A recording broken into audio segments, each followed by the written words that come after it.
Jensen Soto, and thank you all for coming today. I would like to talk about influenza and why you should get vaccinated.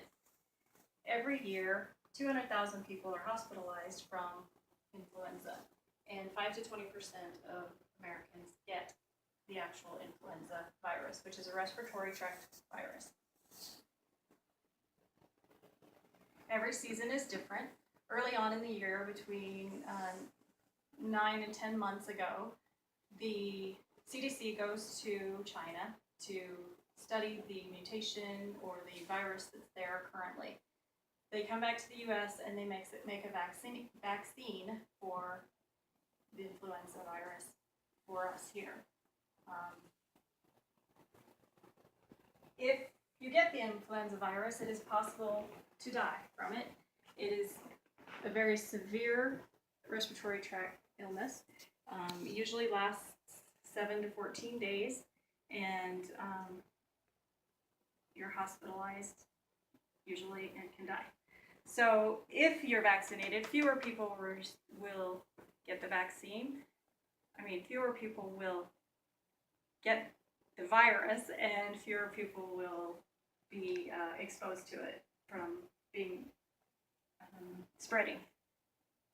There are several types of vaccines: the trivalent, which is the A and B, and the quadrivalent, which is both the A and B, and then the H1N1. There's two forms of H1N1, which was the swine flu a couple years ago. They put that in there now. And then there's the high-dose trivalent for 65 years and older. It comes in two different forms: injection and nasal spray. The nasal spray is a live virus, so you can get a little bit of the influenza from that, which happened this year to a few people. The injection is just that. It's just an injection in your shoulder. You can have a couple of problems from that, possibly pain from the site of injection. And also, everyone over the age of 6 should get a flu vaccine, unless you are allergic to eggs or chickens. That is how they grow the vaccine, and so therefore, if you have an allergy, you don't want to get the shot. So some of the side effects from the vaccine are runny nose and sore throat, severe allergic reactions, the Guillain-Barré syndrome, pain at the injection site, aches and pains of the body, headache, or a low-grade fever. These are not very common anymore because the vaccine is not live, but they can be seen. When do you want to get the vaccine? You want to get the vaccine as soon as the vaccines are available, which is usually in October. The vaccines it takes about 2 weeks for the vaccines to work, to build up your immune system. Most insurances cover vaccines 100%. And if the cost of them, if you have to pay for them out of pocket, is $20 to $40, so it's not too bad.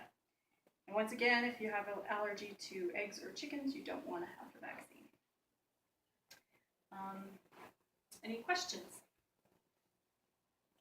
Okay, if it mutates from China by the time it gets here, why are we taking a shot that's not even going to work? Sometimes it works and sometimes it doesn't. Last year it didn't work because it mutated so much by the time it got here. This year they think that they've got it. They think that it's going to be taken care of, but we'll see. We don't know because they haven't had very many cases yet this year. I think they said there was 9 cases that have shown up so far this year, according to my pharmacist. Yes. Do you know what Guillain-Barré syndrome is? I don't, but I could look that up for you. Right on. Anything else? Are you kind of vaccinated if you take like Flonase then, or how does that work? No, that's actually not a vaccine. That's just a medication for seasonal allergies. Yeah. How do I know if I have it? If you have influenza, Yeah. there's actually a blood test that they take that will tell you if you have influenza. Obviously, if you have the symptoms of high fever, nausea, vomiting, diarrhea, you would want to go in, especially if it lasts longer than 3 days, and get tested. And they can tell you. Nausea and vomiting always accompanies it? Yeah. Oh, I wonder if I have had it then.